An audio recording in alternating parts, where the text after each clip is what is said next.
We can get them in.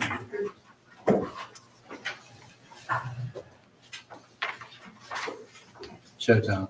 Oh, I'd like to call this meeting to order. We'd like to welcome all of our guests. This is our May meeting of Wildlife Fisheries and Parks. And before we get started, I'd like to call on my friend Jason Thompson to open us up with a prayer. Let us pray. Eternal Father, we thank you. We thank you, Father, for this wonderful day that you have blessed us to see, this day that you've allowed us to experience. We thank you, Father God, for your goodness, for your loving kindness towards us. We thank you, Father God, for how you have blessed this day, Father God. And we pray in the name of Jesus over our meeting. We pray that you give us wisdom, Father God, as we make decisions that will impact the state of Mississippi. All these things we ask in your Son, Jesus' name. Amen. Amen. Thank you, Jason. Y'all have a chance to read the minutes. If you do, I'd like to, now we got two of them to do. Can we do them both at the same time? Yes. The minutes. Right. I hear a motion that we I'll make a motion. make a motion, the minutes. Is there a second? Second. Motion been made and second. Any more comments? All in favor? Aye. Motion carries. The minute, both the last two. And just to be clear, that's the March 21st and the April 25th Both meeting. March and Right. April, that's correct. All right, today's agenda, Mr.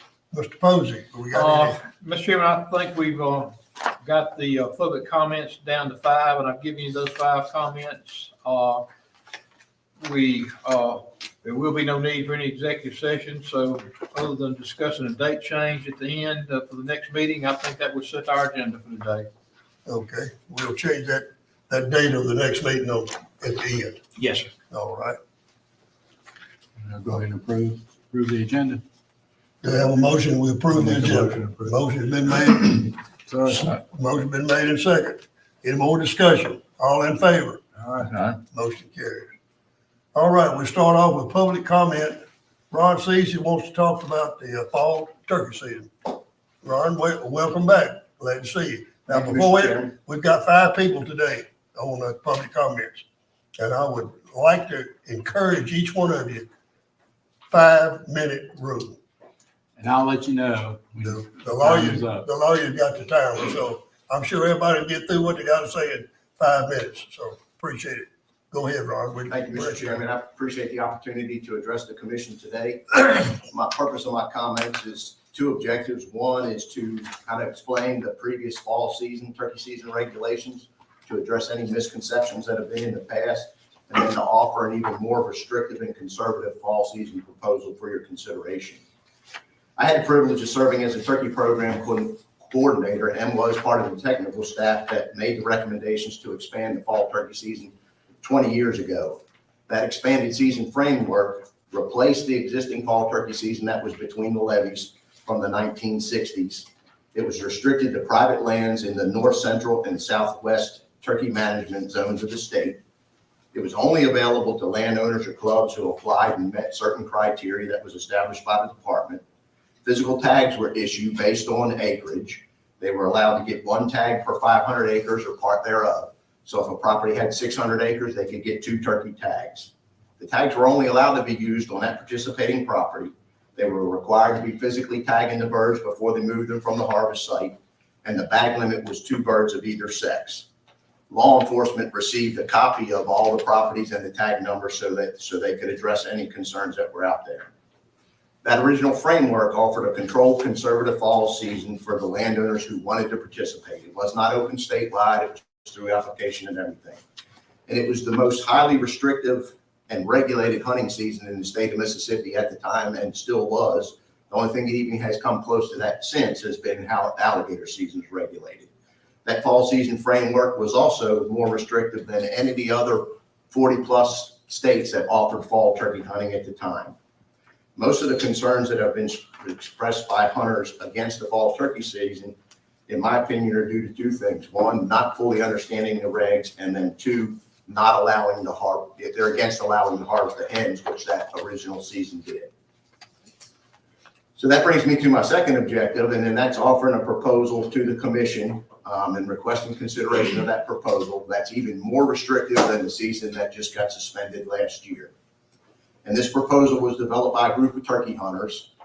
Y'all have received comments from all of those just prior to the March meeting. And some of them are here with me today. And all of us are both spring and fall hunters. We're not just fall turkey hunters. We were certainly disappointed that the season was suspended last year. It ended more than 50 years of a fall turkey hunting season in the state of Mississippi. And it took away hunting opportunity, which is the mission of the agency, when turkey populations have been significantly increased in the last couple of years. The record, the game check harvest this year was the highest that it's been since it's been established. And so we feel this new proposal is much more restrictive than previous years and addresses the concerns that the technical staff has presented when they closed the season, and then also some of the other hunters. So we propose a season that is only available to those who want to participate and doesn't impact those who do not. We want it limited to participating landowners or private landowners or private lands, hunting clubs, who apply and meet established eligibility requirements. We're proposing a one bird gobblers only bag limit, no hens. And then we would also propose that the fall harvest counts against the 3 bird annual bag limit. I've got a proposal I'll hand out to you, but I'm gonna go through it a little bit more in detail and also cover how we think those changes address the concerns of the past. So eligibility requirements, we're talking about private lands only. We think there needs to be a minimum acreage of size to participate. We think it ought to be at least 40 acres, but it could be greater than that. You require a copy of the deed or lease with property boundaries with the application, like what was done in the past. That way the properties can be identified, law enforcement can be aware of it, all the above. From a location standpoint, we're saying there's no open counties. We don't list counties. It would be available on private lands by application only. We feel like this would avoid any misconceptions of an open fall turkey season. We would recommend not listing the season dates or bag limit in the Outdoor Digest or any other hunting season documents. We simply think it should be listed as fall turkey season and then available through application only. And then provide a link or a QR code to the turkey program website that would access the application, eligibility criteria, season dates, and bag limits. We're recommending a shorter season from the past. It used to be a 4-week season. We're recommending only 3 weeks, from October 15th to the first Friday in November. This would avoid the first 2 weeks of squirrel season. It avoids all of gun season for deer, and would also end before the youth gun season starts. From a bag limit, like I mentioned before, 1 male turkey, no beard restriction, and it would count against the 3 bird annual bag limit. That would mean no hens, and if a turkey was harvested in the fall, then that hunter would only be allowed to kill 2 birds if he could in the spring. Ron, are you going to provide that to the commission? Yes, sir, I have a copy of the proposal. All right, that'd be great. And then we also recommend harvest reporting and tagging, just like we've had in the past. And just to end, I feel like our group feels like our proposal is extremely conservative. It's more restrictive than previous fall seasons. It addresses many, if not all, of the concerns that have been brought up in the past. And it's a legitimate compromise to allow fall turkey hunters who are just as passionate about their sport as spring turkey hunters to have that opportunity and desire to hunt. All right, so we certainly appreciate that, and you have us a copy of that. You did mention, Ron, I got to ask one question. Male, are you talking about jakes too? So yes, sir, in the fall season, our recommendation would be any male bird is the 1 bird bag limit, and it count against your annual 3 bird limit. The reason, you want me to? No, I got you. I just want, when you said male, I just want. Yes, sir. Yeah, why don't you tell them the reason how it works with the brood flocks and stuff like that? Yeah, so fall turkey hunting, the essence of fall turkey hunting is hunting the brood flocks. During the fall season, it's a lot different than spring. Turkeys are nowhere near as vocal, and you have basically 3 flocks or types of flocks that you will encounter. One's the brood flocks, which is the hens with their young. Then you also have some juvenile gobblers that will be in small flocks on their own, and then you have mature gobblers that are in those flocks. The males themselves, the adult males, very quiet. They don't say a whole lot, very hard to come across them. They're basically just a bonus in a sense in the fall season. You can come across and find and hear the brood flocks because they're larger, they're more vocal. And so that's how you end up hunting them. You can either break them up and then you call them back together and you try to harvest one then, or you can walk and call and strike one and get them and then try and call a whole flock to you. But to harvest a mature bird in the fall, or even any gobbler in the fall, is much more difficult than it is in the spring because it's not during the breeding behavior. They're not coming to calls like they're coming to a hen. They're mainly thinking about survival. And so either one of those is very difficult. But hunting the brood flocks, if you're not allowed to hunt the brood flocks, you're going to have many, many days where you don't find a turkey, and so that makes it very difficult to do. So that's why we're recommending the males only.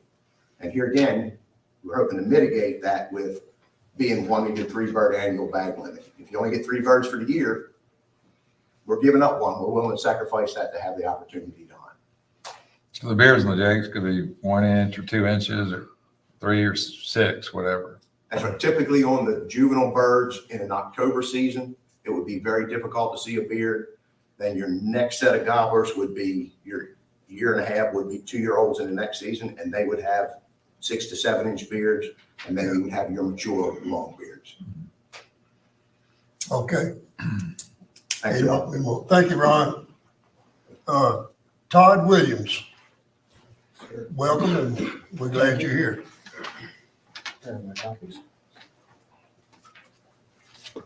Thank you for having me back. As we know, turkey production is on the rise in our state, and I want to acknowledge Adam Butler on the Wild Turkey Science Podcast, episode 76. Great job. I learned a lot. With respect, I ask the commission to reopen the fall turkey season on private lands. For now, make the season males only. As a private landowner, I work hard to maintain our family land. I burn, I plant spring and fall food plots for the deer, turkey, and quail, and I continue to make habitat improvements. We do not own the wildlife on our land. All my efforts on habitat improvement are shared by my neighbors and the Homochitto National Forest that borders our land. Being able to fall turkey hunt increases the joy and blessing of private land ownership, especially during the fall hunting season. So basically what Ron said, I echo all his comments on making it males only, private lands, take it out of our 3 for the year total. All right, so any commissioner got any more questions for Todd Williams? No, we appreciate your comment. All right, thank you, sir. Thank you. He can. Somebody, he did good. Sell his time, somebody else. Robert Barner, Dog Man. Glad to see you again.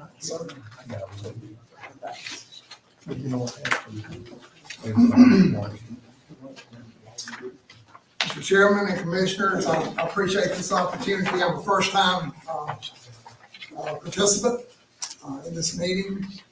I own some property in Winston County, and that property adjoins the Tom Bigby National Forest. The Choctaw Lake, or the Ackerman unit specifically. I love outdoors, and I love doing things outdoors, and one of those things is deer hunting. I love everything about it, from food plots to habitat improvement, those kind of things. I love it. But there's an issue that I want to express, or my concerns I want to express to this commission. And just to say it just as clear as I possibly can, that I'm very displeased with trespassing hunting dogs. I want to say that's why I'm here today. That one sentence. I'm just fed up. It's been going on for years, and there's a couple things that just kind of sparked this visit today. If you'll look in your handouts, I've got 2 pictures. I can bring you lots of pictures of dogs on my food plots. That first one at the top, once you look at that one in the date, that's January the 23rd. of 2022, if I remember correctly. The interesting thing about that picture is dog season closed the 19th, which was Wednesday before. Okay, so this is after dog season, and I've got dogs, whether they got out of the pen or whether it's been used to hunt, I don't know, and really don't care. They were on my property, not even dog season, okay, not dog season. Second picture, if you'll allow me. And by the way, that was when I became acquainted with the enforcement officer for our area, and his name is Rodney Brooks. Great guy. But I got familiar with him at that point because of being so frustrated at that picture. The second picture is a more recent picture. I believe it was on the 13th or the 23rd of January this year. My morning hunt was disrupted. My afternoon hunt was disrupted. And while I was out eating lunch, dogs were running on my property, not the national forest. Okay. So I've got to know Mr. Rodney Brooks quite well, but the problem is I can call and express my frustrations, but what can he do about it? Right? Is there any law against trespassing dogs? If it was a cow or a goat, maybe even a horse, there might be something I could do about it, but it's a dog. Okay, so I hope you understand. If you still hunt, I think you can understand my frustration. I don't think this will ever get any better unless the dog owner or handler has penalties for trespassing. I know it won't get any better, but right now I'm not aware of any in my area. Trespassing dogs, the gentleman was talking about habitat and how he does food plots. I try to do the same thing, and you've got a great program for private landowners. I've had your biologist come out and talk to me. Kobe Henderson did a great job. But all of his recommendations were based on creating safe places for deer and cover for deer. I can't do that.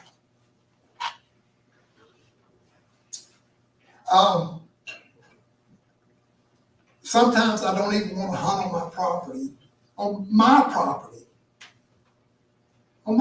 that I'm making payments on because of this. This is not the first time this commission has heard these issues. You have done something about the Homachilla area. You heard the landowners there. And there's a dog permit at the Homachilla National Forest. I'm not sure how that's working out, but at least it's something. How much time have I got, sir? That's it.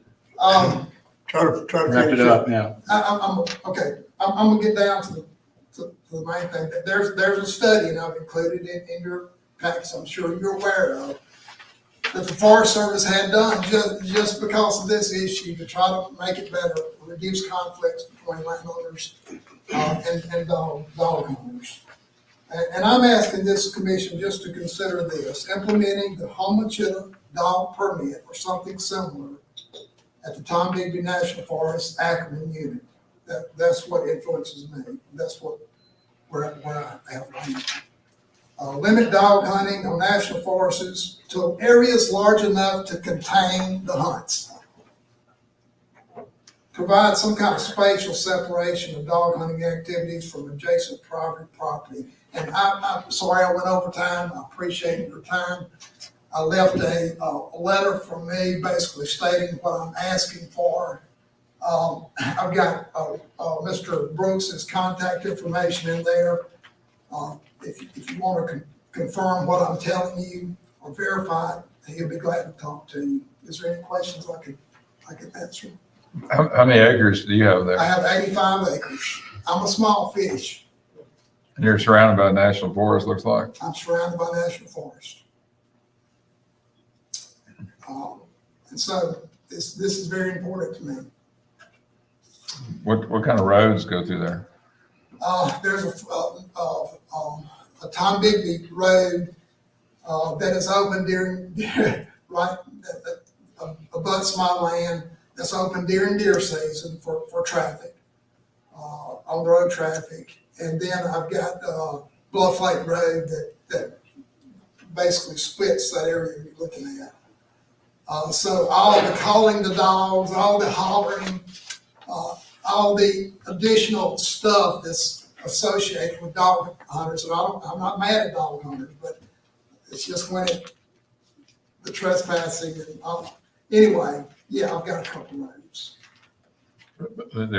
Those are U.S. Forest Service roads or public roads?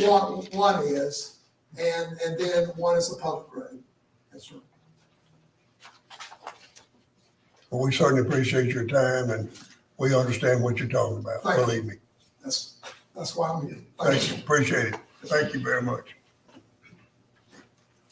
John Overby.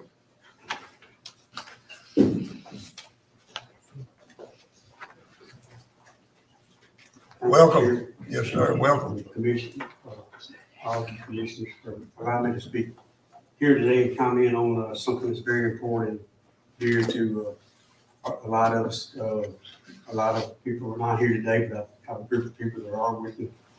And I'd like for them to stand up actually and show their hand in support of the deer dog hunting season in Delta National Forest.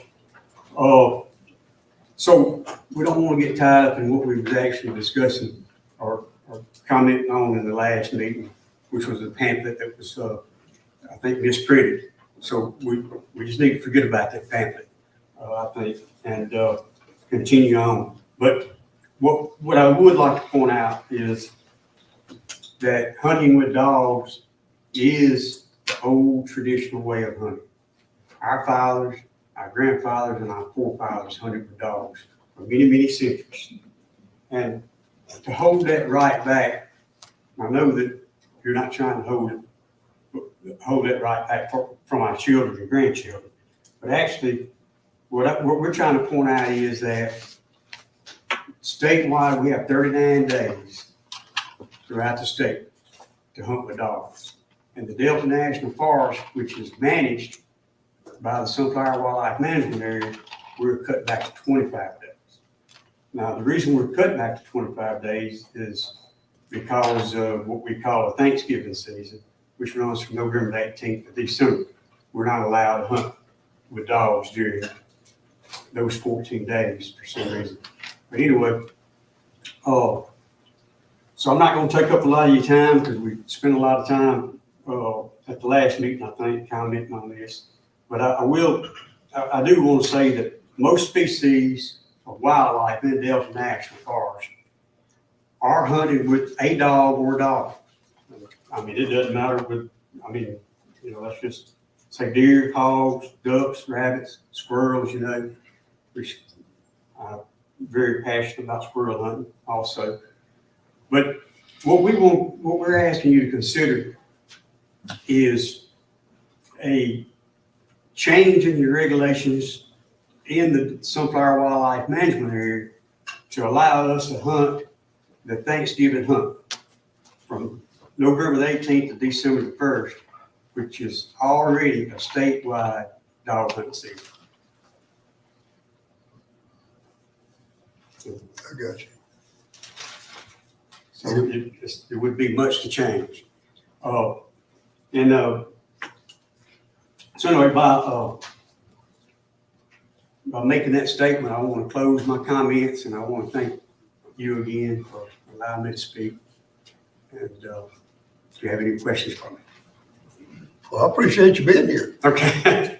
I mean, I know all the commissioners do. We want to hear that. I mean, that's what we're here for. Right. So, Thank you very much. So thank you for coming. You were sincere and told the truth, and we appreciate it. Thank you.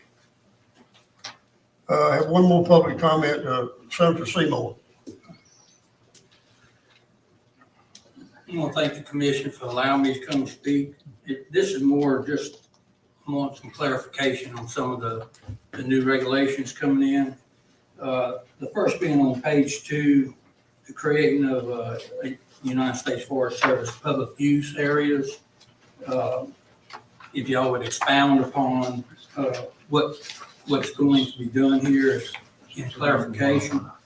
The next issue is with the Pasco River WMA. Back in 1984, good senator friend of mine, Tommy Galot, and 2 other representatives put together the deal to buy the hardwood company, I can't remember at the time the name, for public use. It was the largest purchase by the state of Mississippi for public land, for the ability of the everyday citizen to be able to come hunt. As we progressed over the years and have bought parcels, I understand some of the issues as far as usage of it. But the land between the creeks, which is on the same river, the same parcels of property involved with it. The Pasco River, roughly 37,000 acres, and that purchase was about 2,400. It would seem likely to me, common sense wise, that it be melted in as far as the public hunting issue. The local community in that area feel that they're being left out as far as even being able to get draws to go into that land, WMA, land between the creeks. If we can get together later and have some dialogue on that to come up with an issue for the locals and how that's being worked with. The other is with what is the reasoning behind several of the other WMAs of not allowing the use of buckshot. Little Biloxi, several of the ones that I'm aware of where it's high density underbrush. A high powered rifle, when you're shooting big slugs, 45 70s, 35 Waylands, you can kill a man, not even know he was there. Buckshot, for the most part, you're under 100 yards, and the deflection through the brush usually render it somewhat not as deadly. The other part is dealing with the sunflower WMA. I watched y'all's videos of y'all's meetings when Russ brought up about it being a misprint on the pamphlets. Well, that's a 6-year misprint, and from what I've gathered as far as what the reasoning was of what it come about is stopping it was that too many deer were being taken. Well, if that's been going on for 6 years and there's been a depletion in the herd, shouldn't our biologists, shouldn't a red flag been, flown as far as from our data that we've collected on our WMAs? That kind of concerns me. And also, being that is National Forest WMA, that the 39 days somehow be reinstated, the lost days at the end of the season, either put them back during the pre-Thanksgiving, like the normal season for everybody else is. The last part, I've seen where Canal and several others, you put a ban on the hunting of the hog with dogs. Now, this is an agriculture issue. If we don't try to keep the hog population under wraps by any means that we have to our availability, we're doing a disservice to our farming community in the state of Mississippi. Also, because I just got this yesterday, I appreciate the director, Lynn, to be able to get it to me, but are y'all posting this on the Secretary of State's website for public comment through the administrative procedures? We will. Can I get that whip to where I don't get bombarded, and probably y'all too, as far as a lot of the people wanting to know what's happening and not finding out about it until the last meeting. I do understand the gentleman earlier talking about dogs trespassing, but all animals have a problem with not being able to read signs, whether it be wild game, cattle, hogs. It's something that's part of nature. One of the things I would like for the commission to try to address with the USFS is the problem is, and I live in the middle of national forest myself, is that our wildlife can't eat pine needles. And our forest, U.S. Forest Service has now almost become a monolithic crop of pine trees for the most part from Jackson south. And a lot of this problem is that the animals come to my house to eat. If they don't come there, there's nothing out for them in the wild for them to sustain.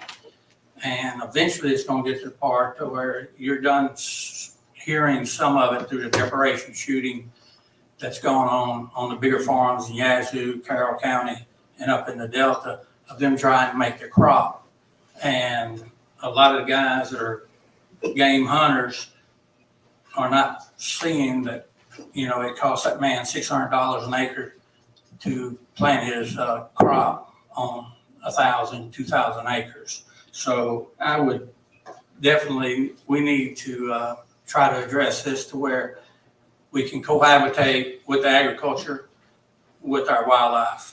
The gentleman also brought up as far as with the dog hunting, it is a constitutional right. It's in our Constitution that we can hunt by traditional methods, and there's nothing more traditional than the hunting with dogs. My last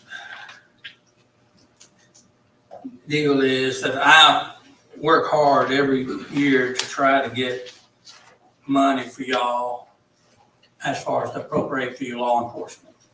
Some of the issues that we have when we have a lack of law enforcement in an area, you know, if the cat's away, the mice play. So I feel for the gentleman that talks about the dogs, but like the other gentleman said, we only have 39 days that they run dogs. The rest of the year, the 128 days of whatever way you want to hunt, you have that ability to hunt. The dog hunter only has that in 39 days. So there's got to be a little bit of give and take here. And the wildlife is the property of the state of Mississippi. It is not mine or yours. And I know there's a lot of possessiveness comes into play when you see that big buck standing in front of your camera at your feeder. So anyhow, there's got to be a little give and take on all sides. And I appreciate y'all's time. Oh, thank you, Mr. Seymour. I didn't understand the part about the can't hunt hogs with dogs. Where did that? I've never heard of that. Where is that? If you'd like somebody to address it, I think Russ would be the appropriate one, but basically it's, you know, we're trying to kill all the hogs we can kill. I understand that. They just feel like that they're carrying on some tremendous trapping programs in those areas. And a lot of times when you go in there with dogs trying to catch a hog, it scatters the hog and it's hard for them to trap them. So, but we are actively trying to get rid of the hogs. That's just a different way of doing it. That seems to be a better way. And Russ, if you want to add to that. Sure. The two WMAs that Senator Siegel references are Corps of Engineer WMAs, and that was done at their request. The restriction on dog hunting with hogs was done several years ago at their request. Okay. Corps of Engineer requested. Okay. I hadn't heard that. That's the reason I was trying to find out where it's coming from. Okay, that's, as far as I know, that's all we got on public comment. Has anybody I missed? That's all I have, Mr. Chairman. Pam? Comment. Can I say something? You can?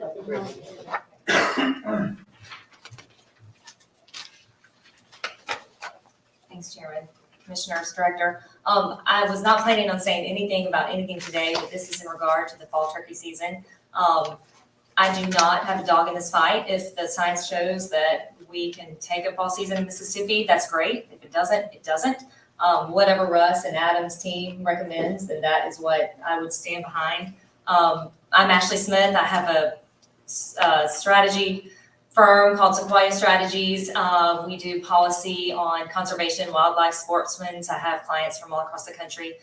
Mississippi Wildlife Federation just happens to be one of them, but I'm speaking as a Mississippi hunter. I hunt in Jefferson County. We are privileged to have lots of turkeys. As I was listening to Ron's recommendations for the new fall season, and let me preface this by saying I love Ron, I respect Ron. Hey Ron, I've seen you in a long time. A couple of things jumped out to me as concerns that I think could potentially be a problem. The fact that this would only be available to private landowners and not the public on any WMAs. And then also that you would not publish them on the Mississippi website, MDWFP. So right at the beginning, it popped into my head, okay, so we potentially could reinstitute a fall season, only it would be kind of a secret season and only available to people who could afford to own land. That just rings kind of suspect to me. I think that there are ways that you could open it up to all hunters across Mississippi and still keep it very restricted, whether you have a restricted draw for public hunters. I think there are a number of options, but I think one, if you're going to reinstitute a fall season, it's got to be transparent. You've got to let the public know, and you've got to let it be available to all hunters in Mississippi, even if it's somewhat restrictive. I think everything else about what Ron proposed sounded right on. I mean, if the science supports it, that's great. But let's make sure that everybody has equal access if we're going to allow people to hunt fall turkeys again. I think you're going to have a big public outcry if you don't. So that's the only thing that concerned me a little bit, and just wanted to throw that out there. Maybe we could prevent a situation later on down the road with some hunters. So that's it. Thanks for letting me throw that out there. Thank you, Ashley. All right, we got a report on our archery in Mississippi schools. I'm gonna tell you what, if y'all don't know about that, I want everybody to listen to this program. You talking about a successful program. It's this one right here. And we got Clark Gordon with our foundation is gonna give us a report on Ames. Thank you, commissioners, and Liam Posey for allowing me to give this report today. Archery in Mississippi Schools is an acronym. Is AIMS is what it's generally referred to, and we're part of the NASP, National Archery in Schools program. Discussions began in 2007, 2008 with Waldo Cleveland having 5 schools and trained coaches in the Mississippi program. Sadly, we lost Waldo on August the 28th, 2023, and his legacy will endure in this program forever. His personal efforts and perseverance with this is what led us to where we are now. The AIMS program is open to students 4th through 12th grade, male and female, and it runs around 50% male and female in all the schools. So let's fast forward 16 years to 2024. South tournament was held in Hattiesburg, North tournament in Starkville. These were both held in March, and our state championship was in Jackson at the Trademark in April of this year. 6,200 student archers participated in that series. 6,200? And that's just the students that participated in the championship. We Female, don't know how many are female, male, female and male, about 50-50, that's correct. Matter of fact, a team of 12 archers for a team is 6 males, 6 female. It's not gender specific at all. And nor inabilities. We have a number of students that participate that are in wheelchairs, permanently disabled, and they're it's interesting to see a parent bring the wheelchair, another parent's carrying the child, put them on the field. It's stirring to see that. That's over 250 schools that participated in that series. Start off with 5, we got 250. Correct. And that's just the tournament series. We really don't have stats for the total number of students that shoot at school during the year. We're working on it. We need to have that. Costs $3,400 to get set up for the program at school. That's everything. Turnkey. You can't buy 11 football helmets for $3,400. I mean, it's an amazing program that covers a wide array of student abilities. We had over 10,000 paid spectators at these 3 tournaments. The one in Jackson had 84 targets, and there's 2 archers at each target as it turns. That was eclipsed only by Kentucky this year across the nation. So we had the 2nd largest setup of any state in the nation for a state championship. That was at the Trademark. 144 students participated in All-Stars that Saturday, which was the last day. That's your 24 high score students from each division, elementary, middle school, and high school, male, female. If you do the math, that gives you your 144 students. The foundation provided $10,000 for scholarships that was matched by NASP nationally. So we awarded $20,000 in scholarships to the high scores for that series. Foundation also provided $6,000 for trophies and T-shirts. Over the past 12 months, from archery money, in addition to funding the archery program and their needs, the foundation paid for an emergency response trailer for law enforcement, $177,900, and bulletproof vests for $79,469. And those funds came from funds generated through the archery program, mainly gate fees for tickets sold. 3 colleges in Mississippi offer archery full scholarships: MC, Blue Mountain, and William Carey, and they're all at these tournaments recruited. It's a very active process. Questions? Well, what I wanted, that's exactly right. I wish somebody else, like Brian Broom or somebody would have a write-up about it. I guarantee you, half the people in Mississippi don't know about this program. Well, I know, But I mean, it's unbelievable, but here's what I'm thinking. Yes, We survive off of selling license. sure. If this kid's out there learning how to shoot his bow, what do you think? He's gonna buy a hunting license because he wants to go That's the kill, he logic. wants to go kill a deer or a turkey with it. That's So that's the logic. whole thing. That's what it's all about. There's a You got group called- 6,000 of them out there doing it. Correct. There's a group that shoots called extreme archers. The regular bow for archery schools is a stripped down bow compared to the bows you see in the hunting world.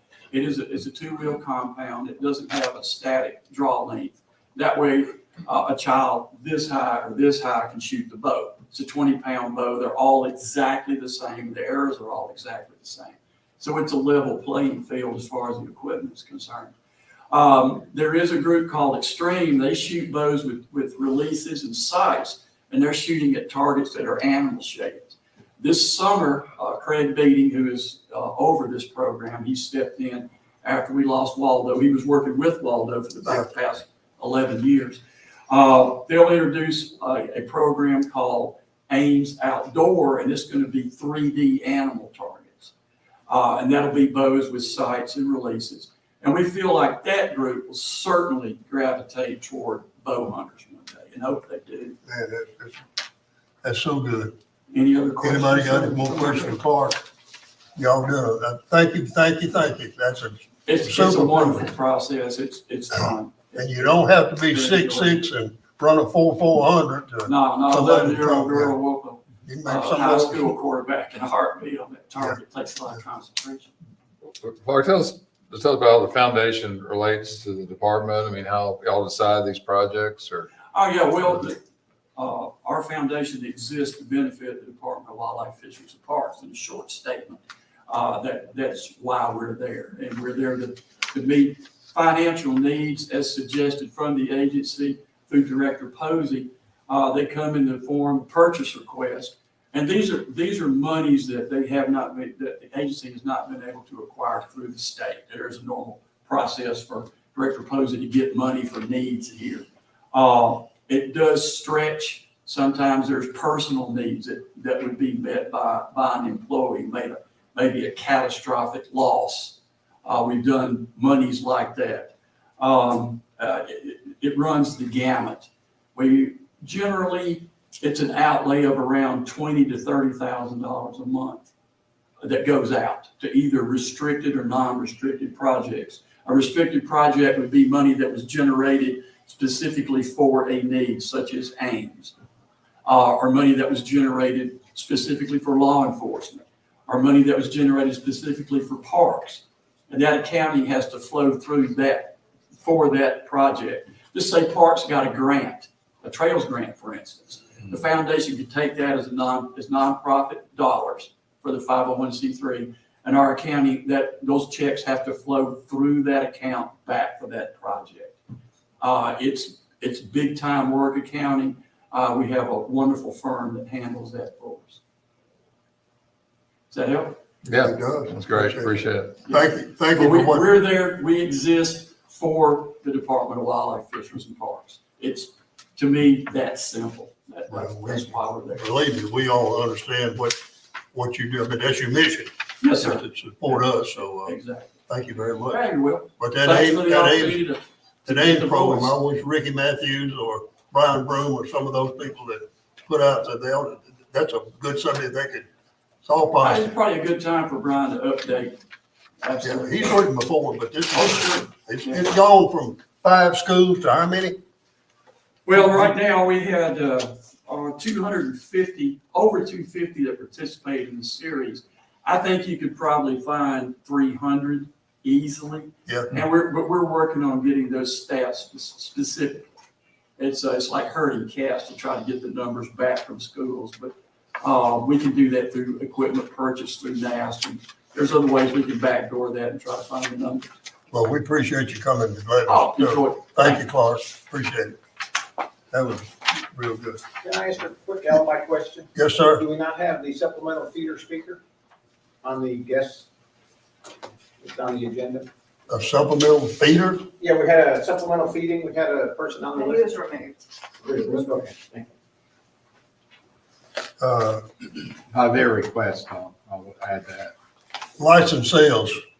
Where's my preacher? There you go. Come on, Jason. Yes, sir. Mr. Chairman, Commissioners, our report for the month of April shows a 2% increase in revenue of $461,000. But the total number of licenses and permits are down 4%. That's 17,734 less than last year.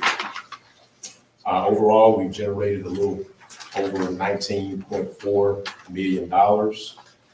Revenue from resident license sales down less than 1%.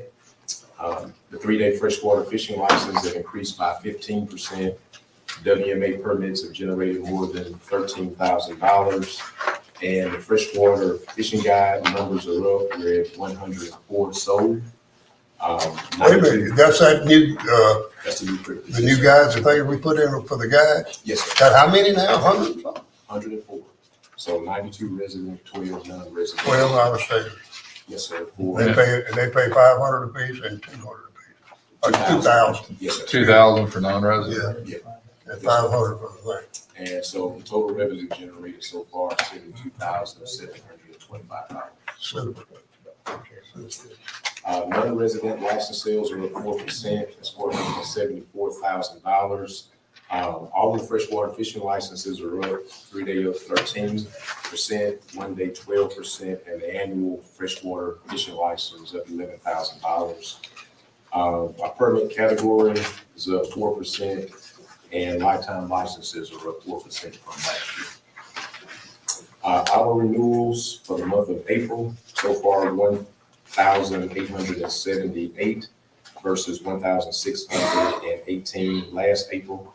And license packages, 31,796 sold this year compared to 30,302 last year. All those numbers are up. That's good. That auto renewal is the best thing on there, I think. Yes, sir. They probably does. But people in this room that don't understand, about 90% of the money that this agency operates on license sales. That's correct. Any other questions? Any more questions, any commissioner? Thank you, my man. All right, thank you. Good job.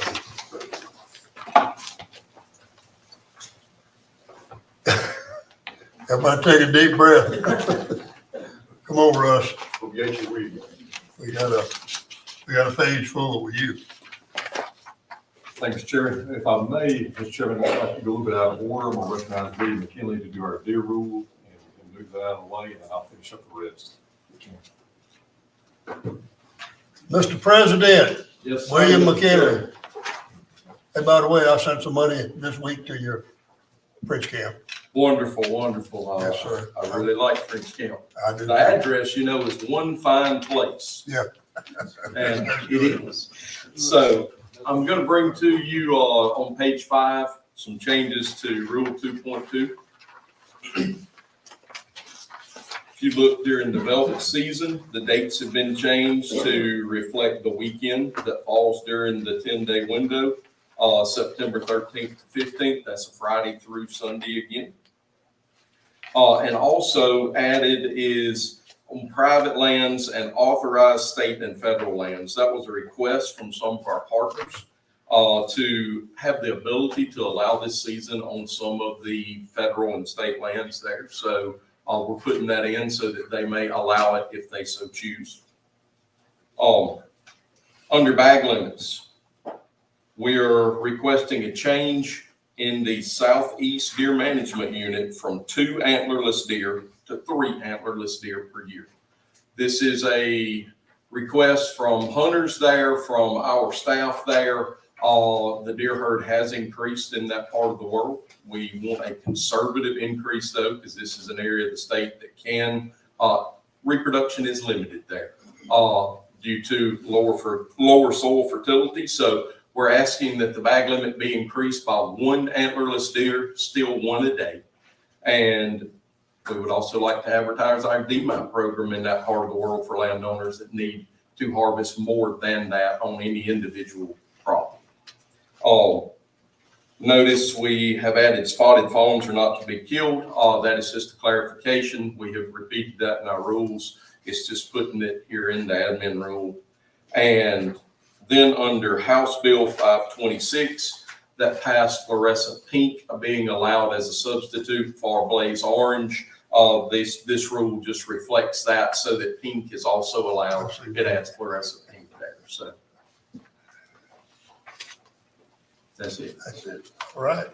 Anybody got any questions? That's it. You got your pink vest yet? I'll stick them on. Yeah. All right, thank you, William. Thank you.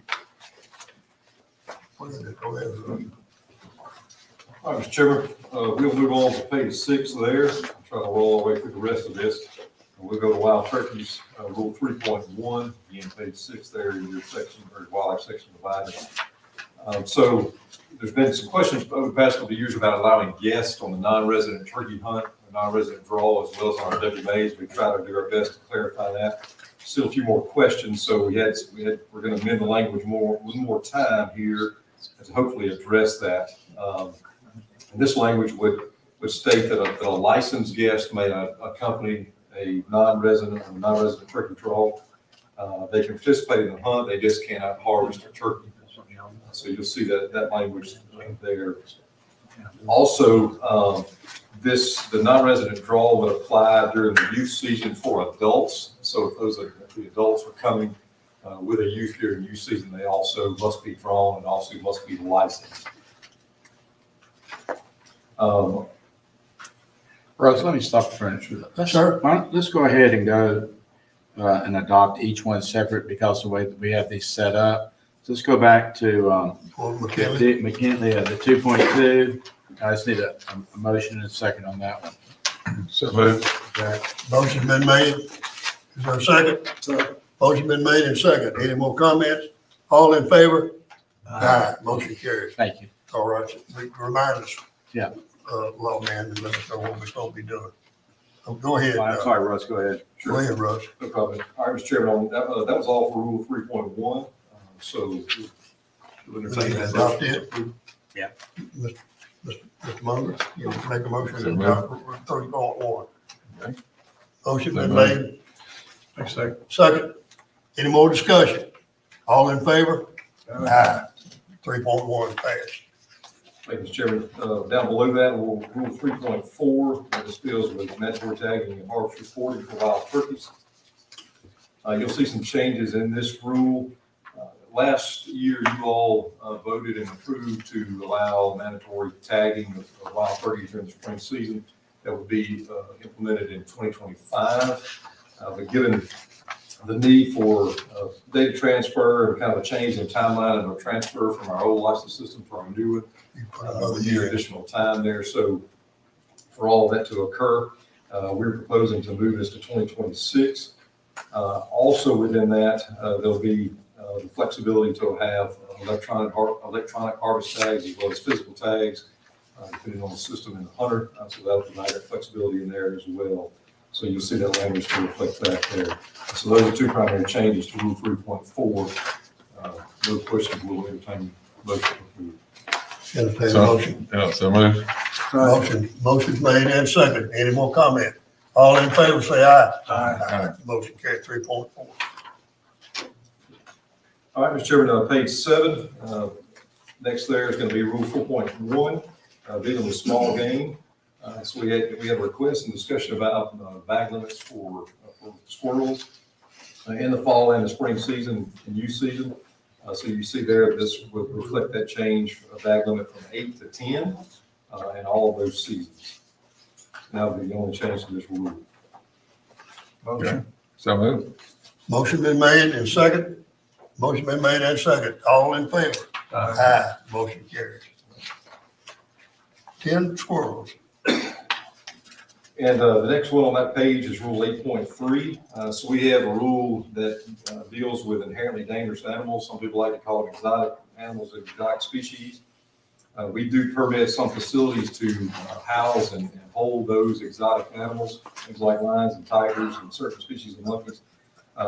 In that rule, we don't have the exact language or provision for some facilities that actually have these animals and are having them on display for the public to come view them more than just a few days. Sometimes we have traveling circuses come through that are here just for a few days, but we have these facilities that are open year round. We don't really have a category for them. So this would change that to allow them to be an exhibitor, not just a temporary exhibitor, but an exhibitor. So we're basically striking the word temporary from this rule and classifying them as an exhibitor, whether they're temporary or permanent. And that's the only change to this rule. I hear a motion. Yes, sir. Motion been made and second. All in favor? Aye. 8.3 carried. All right. Thank you, Mr. Chairman. Now back to page 2. Back to page 2. Do wildlife management area. I will do my level best to roll through this as quick and best as we can. All right, starting at the top of page 2, this will be dealing with the basic regulations that this goes to all WMAs. Rule 1.1. So you see in that rule that we would add language in there that would effectively create U.S. Forest Service public use areas. So this will be the open national forest that are outside of our wildlife management areas. And what this would do would streamline and basically make equal, if you will, the rules for open national forest and WMAs as they pertain to the basic regulations for WMAs, not specific regs, basic regulations for wildlife management areas. So we hope this will make it better for the hunters, make the rules the same for the hunters, as well as our law enforcement. In some cases, you may be on a Forest Service road, and on this side, you may have Caney Creek WMA, on this side, you have open national forest, and the basic regulations are different. This would effectively make them the same, make them easier for the hunter to understand, make them easier for law enforcement. And this, again, will only pertain to the basic regulations for WMAs. This would, to make this clarification, this would not affect, there's a few things in the basic regs where there may be questions. This would not affect running of dogs after deer or after hunting season. So that's not allowed on WMAs, but in this case, this would not affect those public use areas of the open national forest. It would also not affect hog hunting, and it would not affect the nuisance animal regulations in those basic regs. Those regs will still apply to WMAs, but they won't be specific to these public use areas. Also in the basic regs, we are adding some language in there about littering. It's not lawful to litter on a WMAs. We have an issue with shotgun shells being left, particularly after dove season. And so this language would add shotgun shells as being considered as litter as well. As William stated, we're adding the fluorescent pink based on the bill that passed this legislative session. And then the guest language, again, to clarify the guest language, it would also state that you can bring a guest with you on a permitted deer or turkey hunt, but they have to be a licensed guest. Any questions on basics? Now, do we need to adopt 1.1? You want to do them one at a time? Well, that's what I was trying to look and see if we can, let's go ahead on the basic because of the Okay, extent of that. basic, just do everything on the basic, I got you. Mr. Chairman, has the MOU changed between the U.S. Forest Service and the state of Mississippi? We have a new MOU with the Forest Service. So we're going with federal guidelines more than what we do by the state, because it's all predicated in the past that Mississippi set the tone for our. No, and we still are. our state policy. That's what Russ was saying. It's only in those 3 areas that the feds will, the dog hunting at night, the hogs at night, and the, there's one other one. Those are the only regs that apply to WMAs that do not apply to the open Forest Service area. Everything else, the WMA Rule .1.1 applies. I'd be cautious on going down this road from the federal standpoint of what they do in the past. Okay, so adopting 1.1. We need to adopt 1.1? I hear a motion. So move. Thank you. Is there a second? Second. Motion been made, second. All in favor? Aye. Motion carries. 1.1. 1.8. Mr. Chairman, Drew, can we just go through the rest of these? Go through, yeah, no, that's fine. You can go through the rest. I mean, we can group those together. All right, Mr. Chairman, I'll roll through these next ones. Camping, you see next section there allows some camping opportunity on land between the creeks. They're given that is a draw hunt area, would provide opportunity for folks that are coming there and hunt during these draw hunts, camping opportunity. The next one down is going to be CWD. This is basically bringing in line these WMAs that are now in the CWD zone. If antlerless deer are killed on those WMAs, they have to be deposited for sampling and left in the freezers there on those WMAs. We already have WMAs that are already doing this. The Little Biloxi, O'Keefe, and Cane Mountain will all now be areas that if you kill an antlerless deer, it must be left for testing. Next section down, deer. Also on land between the creeks, changing the archery draw hunts to permitted gun hunts. We want to hopefully increase harvest there. There's not as many that were being harvested with archery equipment only, so we're adding some permitted gun hunts to hopefully increase harvest there. And then under Custer State Park, this would make the entire month of January for senior adult hunts, and these would be group hunts. So during the month of January, we would draw groups that are senior adults only, and they will have a 4-day hunt there, and they'll have that entire month. And Wisconsin, they stay at the park and have a good time while they're there. So, And them was the skinniest deer that I've ever seen. Man, they've eaten too many potato chips or something. They bad looking. this would be adding a senior adult hunt opportunity to the 5 WMAs that already have those senior adult only opportunities. Next one down is going to be Deviney WMA. So the Corps of Engineers has had land around Deviney for a while now. They have given that land over to us as part of our agreement with them to now incorporate it into Deviney WMA. And so this would provide deer and small game opportunity around what is the waterfowl, only waterfowl section of Deviney. So provide some more opportunity, the tune of, I think, about 1,600 acres there. So we consider that a really good thing, a really good opportunity there. How many acres is it? I think about 1,600 is Put that on the Deviney WMA. Right. High water there you see under Mahana WMA. So when Steel Bayou and Mississippi River get to flood stage, a portion of that WMA does close to except for waterfowl hunting. But there are some areas that even during high water, particularly back towards the headquarters area, that is still somewhat dry ground, and we do have people that want a small game hunt during those times. So we're going to add in that small game opportunity even during high water. They would be there, they would be able to hunt north of Anderson Tully Road and east of the sanctuary area there. Russ, you got a statute that says you specifically can't do that. Can't hunt during high water if they're. But this will be, because this is east of the levee system, it wouldn't apply there. And this is not underwater. This part that we're adding. Are they being displaced because of high water? No. No, Okay. no. We're primarily just talking about like snipe, squirrel, Okay. or something. Next page, page 3, language clarification. So Little Biloxi and Old River, WMAs. So buckshot has not been allowed there. That's already provision in the regulations. It's not explicitly stated. So we're just proposing to add the language in there that explicitly states that buckshot is not allowed. And that's already been in the rules for a number of years now. Canal divide section WMA.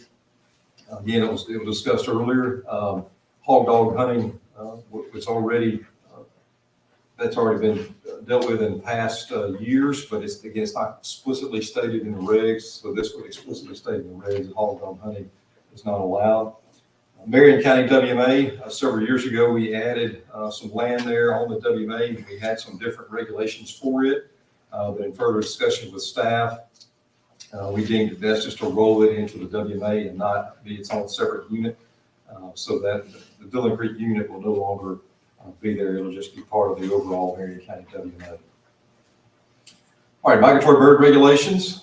Next is going to be on the divide section. Proposing here that there be no entry prior to 1 p.m. on opening day, as well as limiting the number of hunters on that field to 35. That's a 20-acre field, and it's a popular hunt. It's always can be very crowded, and so we would limit that field there to 35 hunters at a time, just from safety needs and provisions there. Mahana WMA, next one down. We have a lot of waterfowl hunting opportunity there, but there are other folks that want to hunt there. Again, going back to snipe hunting, and so we're just clarifying the language there of when they can actually hunt other migratory birds, not waterfowl, but just migratory birds, and the locations they can hunt those to kind of balance the opportunity between deer hunting and waterfowl hunting and other migratory birds. Black Prairie and Divinity WMAs. So again, these are very popular WMAs for dove hunting, especially on opening day. So we're proposing to go to a draw hunt for the opening day on Divinity and for Black Prairie to try to manage some of that. Every year we have a tremendous number of people that show up there. It's very crowded. So we're proposing to go to a permit-only dove hunt for those opening days. For Black Prairie has a 50-acre field, and Divinity has a 30-acre field. So we're trying to just manage that pressure there on opening day. Also, there'll be a standby opportunity on those two WMAs on opening day. So if there are folks that are drawn and they don't show up by 12 p.m., folks can show up and sign in, similar to our duck draw. That's it, After 12 p.m. Same as ducks. So we'll have a random draw and fill the rest of those slots. All right, next one down is small game. Pascagoula River, again, on land between the creeks, adding some squirrel dog opportunities. So we did have a squirrel season there, but it was still hunting only, but adding squirrel dog opportunities there on land between the creeks for that month of February. And then Charles Ray Nix, we implemented a quail season there, and it had kind of several seasons, scattered seasons throughout the year, or the winter there. We kind of monitored last winter how that went on. It was very successful. So we're proposing basically to open that up from early November to mid-February there, and not have a split in those seasons. That would just create a long season there. Turkey. So it's been talked about here today about turkey populations doing well. In that South Delta region, we have not had a turkey season on certain WMAs, and they go back all the way to 2010. But with populations doing well there on these WMAs, we're proposing a limited season on Mahana, Shiplin, Sunflower, Twin Oaks, and Field Bryant WMAs. That would probably be an April season. It would be draw hunts. There'd be a limited number of hunters drawn there to, again, open open that opportunity back up in the South Delta where it's been absent because of flooding and the impact on turkeys there going on for a number of years. Also under Turkey, Theodore Mars, WMA down in Pearl River County, opening that up for youth turkey hunting opportunity. All right, waterfowl, last part on that page, page 3 there. The teal hunts on the Hannah WMA again are very popular and can be very crowded, and we often have people showing up days ahead. And so it can be somewhat of a safety issue, or is a safety issue. So we're proposing to go to permitted hunts for teal on the Hannah, again, just to limit the pressure there and hopefully make it a more safe and enjoyable hunt for our hunters. O'Keefe WMA during the waterfowl season. So O'Keefe has been open for waterfowl hunting Tuesday, Thursday, Saturday, and Sunday for a number of years. But we're proposing to open it up to statewide seasons, basically open every day of the week, provide additional opportunities similar to some other WMAs in that region, providing that opportunity there, and not just those 4 days.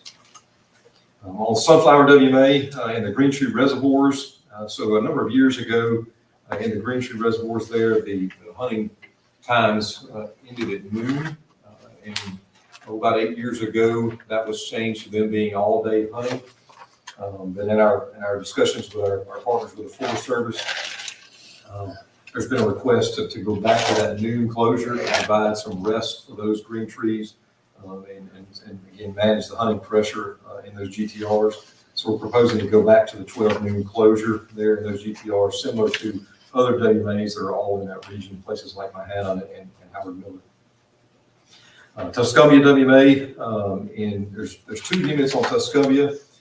Unit 2, we are proposing to allow teal hunting and it not be permitted, it just be open teal hunting in Unit 2 at Tuscumbia, now Harvey Moss WMA.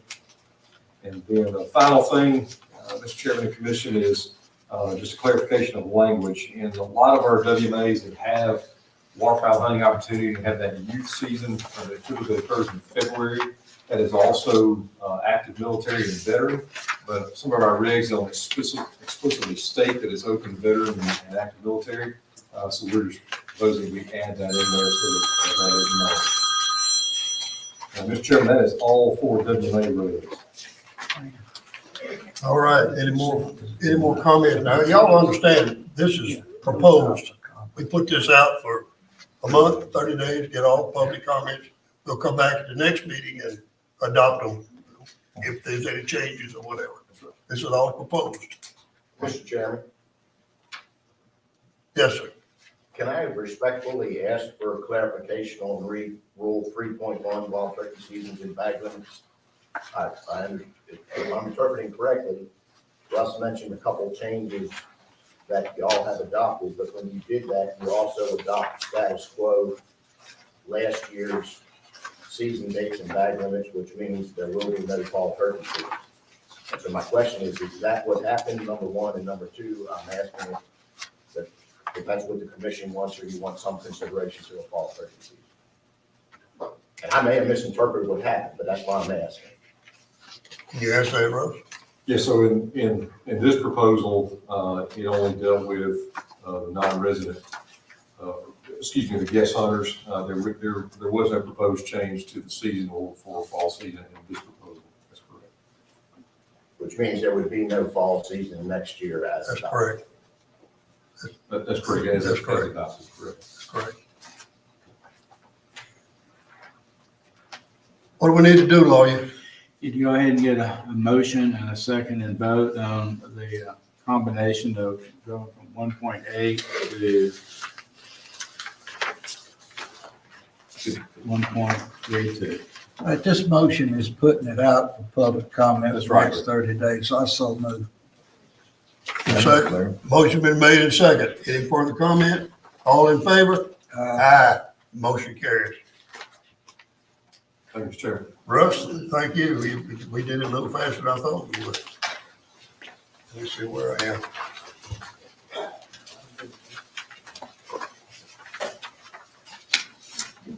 My man, Brother Brown. How what are you doing, dropping the limit on how many crappie I can catch? Come on, man. Fisheries Bureau would like to propose changes to two of our rules, based on staff recommendations. The first one's going to be Rule 1.4, which is statewide krill limits. And that'll be in the summary, there on the first page in section 6. So the first change there, we would like to add limits for Elvis Presley Lake and Holmes County State Park lakes. These are two lakes that have been closed for renovation. Will be opening up this year. Elvis Presley Lake will open. We'll have a youth day that's coming up Saturday, and it'll open on the 22nd to the public on Wednesday. Holmes County State Park will open up. The plans are for the fall, so we want to go ahead and implement these regulations for that. It'll be a 16 to 22 inch slot for largemouth bass, allowing 1 over 22, 10 fish per day. The brim limit will be set at 50 per day, and the crappie limit will be set at 20 per day for those open. There's no size on those. No, sir, not on the brim and the crappie. The next are involved the flood control reservoirs, Grenada, Enid, Sardis, and Uncle Butler lakes.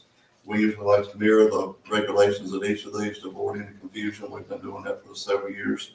So the first changes involve crappie, and as you mentioned, that will be the reducing the krill limit from 15 fish to 10 per day. It will reduce the boat limit from 40 to 25 for boats with 3 or more anglers in the boat. We will reduce the pole limit from 4 to 3 per person. And then the next changes will involve fish cleaning. We already have a language in our rule about cleaning fish that where we have a minimum length limit in place on the water. We want to add it to that fish may only be cleaned at designated fish cleaning stations if available, not on the water or in the parking lot. And again, that's just for those 4 Corps of Engineer reservoirs. So if they catch the fish and they clean them out in the lake and they get in, there's no way in the world you can tell if it was That's right. a 12-inch fish. And this was a request by our law enforcement officers there. It's just a Yeah, tool they that can makes use a to lot of check sense. for compliance. After the next change is going to be at Lake Washington that we're proposing, and that is to reduce the krill limit from 30 fish per day to 20 fish per day. And I'll be happy to answer any questions on that, but that's all the changes for rule Is 1.4. Lake Washington, you still got the 12-inch limit there? 11 inch. Sir? It's 11 inch. 11 inch? Yes, sir. And 12 11 on inch the and 30 fish, and we want to change that to 20 fish. I love that crappie fish. Live scope. That's the handiest thing I haven't got ever one yet, but I've been on a boat with one. They're handy, they're handy. May need a motion for rule number 1.4. Okay, I'll move 1.4. Is there a second? All in favor? We will have some public comment on this, believe me. Yes, sir. Motion carries. All right. The next rule is Rule 2.1. This is regulations regarding our state fishing lakes.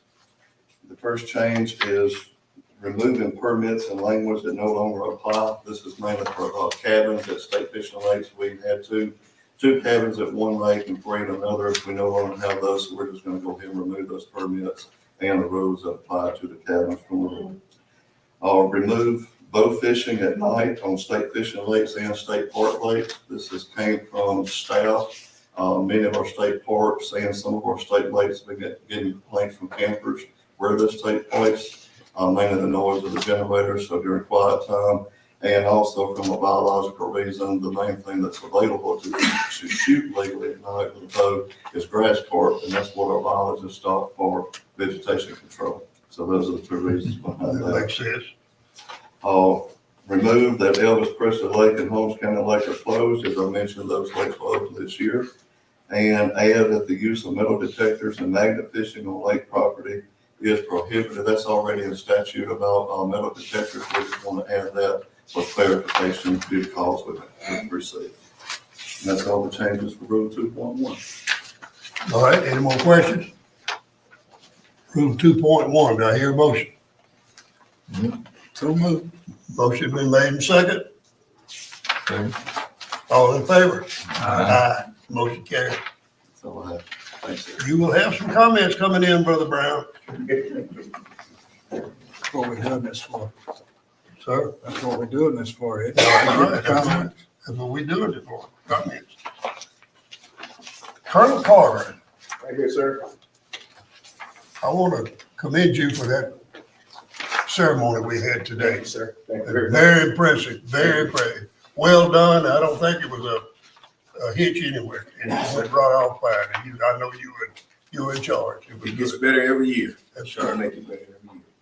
We thank everybody for coming out, the speaker and also the families as well. So job well done by all the staff that played a part in it, making this event a success. Appreciate everybody. Mr. Chairman, Commissioner, law enforcement is here to report their report on our license and compliance checks for the month of May. There were a total of 592 citations issued. Our top 5 being in order. Number 1 is no residence license at 157, trespassing at 53, PFD violations at 31, no vote registration at 28, and unlawful possession at 22. Tell me what unlawful possession is. I know, but If if you kill something and you don't have a correct. license, then that's License, unlawful yes, sir. possession.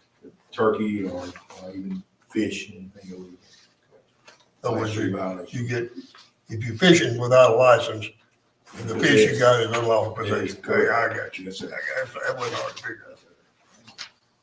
On our next page, this is in, officers in Newton County made a case on turkey violation. This was, subject was called, they got a call again from the general public about vehicles on the road. Officers ran their license check on the tag. From what we were told, the vehicle was set on side of roads if it was broke down. And apparently the violator went inside on private property and harvest some turkey. Officer did the investigation and came up with the subject here in that county who confessed to the violations.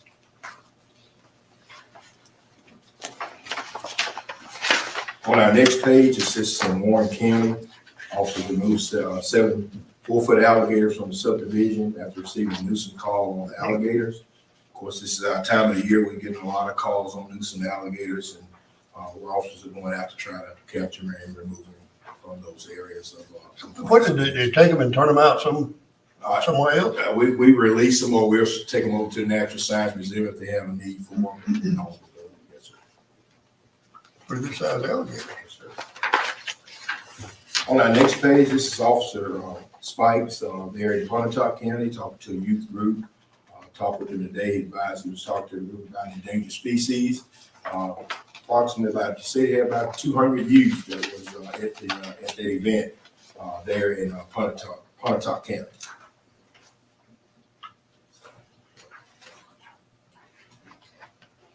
And on our next page is our shooting ranges on our customer count report. From November the 11th, 2024 to 5/5 of 2024, MacGyver had a total of 789 customers. Turcotte had a total of 633, and McHenry had a total of 857. Good for McHenry. If you look at last year's numbers, MacGyver in 2023 from March through the 5th of 5/5 of 2023, MacGyver had a total of 968. Turcotte had 1,029, and McHenry had a total of 874 customers.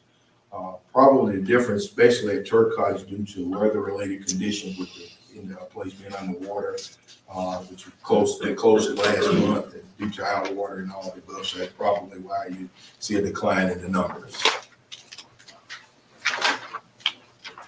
Mr. Chairman, at this time, we have one reading statement. Mr. Anthony Washington. This is a violation that occurred in Madison County. Ms. Watkins, if you come forward, please. That occurred in Madison County. The date of the violation was November the 24th, 2022. Date of his conviction was 2015. Our officers had received a call of a deer that had been shot. officers went and did further investigation. And through the investigation, we discovered that Mr. Washington was the individual that harvests this deer illegally. So he's here to tell you all the rest of the story. All right, Mr. Washington, welcome. Just don't be nervous and just tell us what you did. Good afternoon. At this moment, I illegally killed a deer after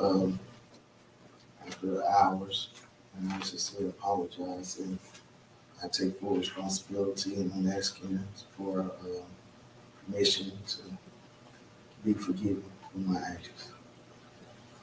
How much money did it cost you, Mr. Washington? With all my fines and everything, it was approximately around $2,000 or $3,000? It was $2,400, and also with the retaking the class and to do reinstatement fee, it was $500.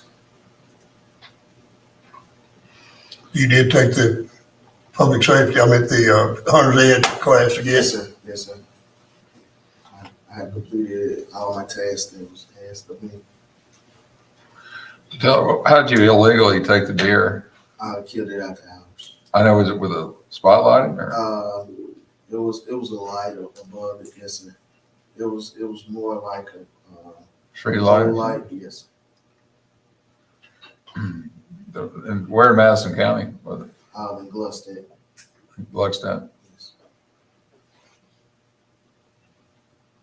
They take your guns? They took it. Yes, sir. You learned your lesson? Yes, sir, I did. You don't think we'll see you back down here again? No, sir. I know you won't. No, we won't, but that's what we want to hear. I'll make a motion. Wait a minute, I want to hear from, did he? Yes, he met all the requirements for reinstatement, sir, so we're good with the decision of the commission. Well, he's on, and I think he learned his lesson, but I want somebody else will answer. No, just go ahead and motion. Okay. I'll entertain a motion. Cook wood. I'll make a motion. Make a motion. The motion's been made to be reinstated. There's a second. Second. Motion been made second. All in favor? Aye. Thank you for coming. Don't want to see you again under these conditions. Enjoy hunting again. Yes, sir. Thank you. Mr. Chairman, that is my report from law enforcement. Anybody got any questions for Colonel Carter? Thank you, Jerry. Thank you, sir. I mentioned C. All right. Yeah. Any other business? Just a couple of things, Mr. Chairman, if I might, under other business. I thought I'd take this opportunity to just, general public doesn't get to hear this often, and we were recently asked by Lieutenant Governor to put together a kind of a list of projects that we've completed or near completion on our parks out there. So that's a pretty good list. I'd like for the public to hear what we've been able to do so far. Tishomingo State Park, we renovated 24 RV sites, Buccaneer 44 RV sites, put in a splash pad at Buccaneer. We renovated 10 cabins at Natchez State Park, 9 cabins at Percy Quinn State Park, along with 102 RV sites, 13 cabins at Roosevelt State Park with 52 RV sites being renovated, 6 cabins at Clarko, 16 cabins at Paul B. Johnson with 65 RV sites. The Buccaneer Park that I mentioned earlier, we've made a complete Wi-Fi project through the entire park down there, and we recently completed a concession building here at the Florida Bluff State Park. We've added water and infrastructure projects at Percy Quinn, Clarko, Roosevelt, Paul B. Johnson, and Lake Lincoln. We have upcoming projects that will include cabins and upgrades at Waldoxie, and in the hotel at Waldoxie, as well as cabin renovations at J.P. Coleman and Percy Quinn's. We've got some parks we're going to start putting tiny homes in with other day use amenities out there. We'd like to thank the legislators who so far we've been involved in this park renovation program, have provided over $65 million in funding over the past 4 years, and we've been able to match that with over $13 million in matching funds. So we're well on our way to getting our state park system rebuilt. Man, that's some good news. It is well overdue, man. People might know we've been kind of stealing from parks for years.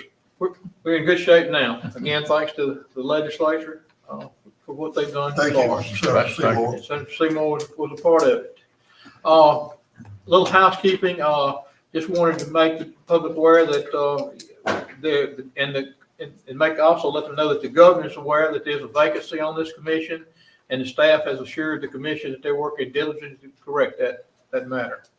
The only other thing I have today, Mr. Chairman, is that, I believe we need to make a change as is listed on our sheet here today. We have our next commission meeting here in Jackson, Mississippi on Wednesday, the 19th of June, beginning at 10 a.m. All right, everybody make a note of that. Question for Drew, for four commissioners, what is a quorum? What is the legal? Three is a quorum. Yeah. I just thought that'd be good for public information, so. One short, Sure. but the governor's going to take care of that, you say. I hope I so. was told by the office they were working on it diligently. Is there a need to go in executive session? No, sir, there is not. All right. No further business. I entertain a motion. Motion to adjourn. Motion we adjourn is, we stand adjourned. Thank you all for being here. You seconded, by the way. Second, 1 second.